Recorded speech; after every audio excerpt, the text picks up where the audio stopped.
Hello my lovelies and welcome to the Parapuff Girl. So here is the Sunscoop lightweight gel sunscreen for oily skin and combination skin. So this has an SPF of 50, PA++++, that's 4 pluses. It says it gives UVA and UVB broad spectrum protection. So they say that this is a sunscreen with Korean ingredients for oily skin. They say it's a rice water based sunscreen with an oil-free finish, sweat-free and protects skin barrier. So they're banking on rice water, ceramides, niacinamide and seaweed extract. So this product is fragrance-free and it's cruelty-free. So they say that this is a sunscreen with Korean ingredients for oily skin. They say it's a rice water based sunscreen with an oil-free finish, sweat-free and protects skin barrier. I do not see any certification of this on the website. So if there is a certification, I'll update that in the description below. So this is priced at 449 rupees for 45 grams of product. I'll go ahead and attach everywhere it's available in the description below because Sunscoop does have a lot of 1+1 sales that go on as well. And you'll always find this on a discount on almost every website, be it Amazon, Nykaa, Myntra, whatever. So let's go ahead and get into the ingredients of this one. So our very first ingredient is rice water, which is very calming and soothing, which is also why they're trying to make this sort of like a Korean sunscreen.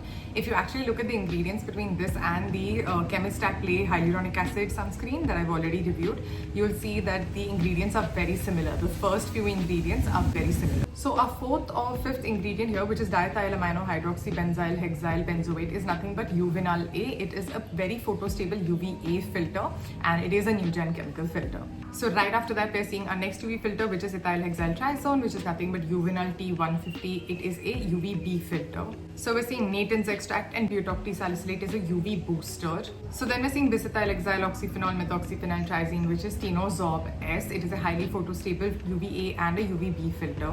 And then we're seeing some silicones, niacinamide, silica, multiple types of ceramides, ceramide NP, AS, EOP, NS, NG, so that's basically 5 kinds of ceramides. And then we're seeing methylene bisbenzotriazolyl tetramethylbutylphenol, which is Tenozorb M. Again, a highly photostable UVA and UVB filter. So our soothing ingredients are cucumber extract, vitamin E, rice water. These are also antioxidants like niacinamide, Nathan's extract, again, rice water, ceramide. So it's like a combination of anti-inflammatory, antioxidant and soothing ingredients. So there are actually very few comedogenic ingredients in this entire list. Again, just like the Chemist at Play sunscreen, this is also formulated very well. It's sort of like an entire Korean based skincare with soothing ingredients, very few comedogenic ingredients. So butyl salicylate can irritate some skin types, but it's very unlikely. Dimethicone, again, very unlikely. We're seeing decyl glucoside, again, highly unlikely. It's just possible, but still overall I would say that this sunscreen is again very risk-free compared to most other sunscreens. So now we'll go ahead and get into the texture of this.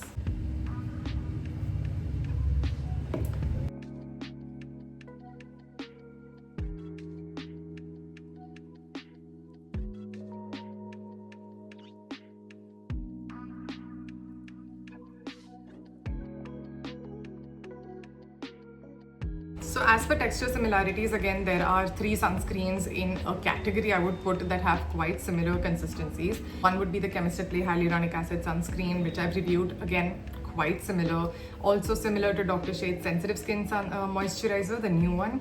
So yeah, overall this is incredibly easy to spread, blends very quickly, it absorbs very quickly, and it just sinks into the skin very fast. I'll go ahead and show this to you now on half of my face.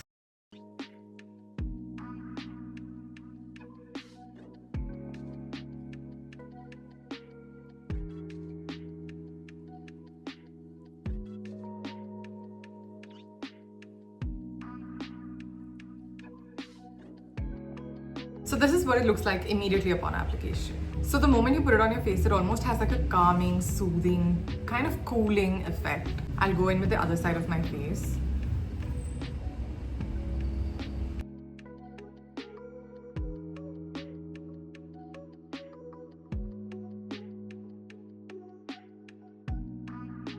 This has completely sunk in, like it's almost undetectable.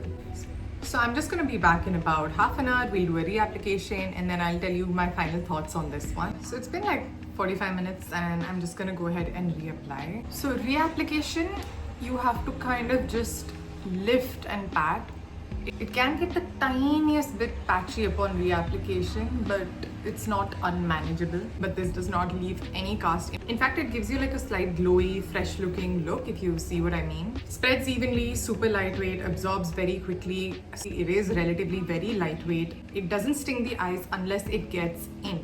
Okay, so you can safely approach up to like here and you're gonna be fine. So you know how the same way the Chemist at Play had a very subtle grainy feeling, like it's extremely subtle but it's there. This one also does have that in terms of texture. However, still smooth, not problematic, spreads easily. So here's the downside with this. This does spill sometimes. So if you rub it excessively, it does spill. So out of the 3 similar consistency ones I told you about, which are these, I feel like this tends to pill the most easily, and second being the Chemist at Play one, and least likely to pill would be the Dr. Shades one. But still, all 3 of them do pill sometimes. This one kind of the most. Sometimes it doesn't pill, but the frequency of pilling is a little often. So the finish of this is skin-like. Does have a tiny bit of like a shine to it. So even though it is for oily skin people, I don't know how you feel about the shine. On the face, it's quite skin-like. It doesn't feel heavy, greasy, none of that. Overly moisturizing, none of that. But appearance-wise, especially towards the later end of the day, there is a tiny bit of dullness and a tiny bit of shine around the forehead area that goes on with this one.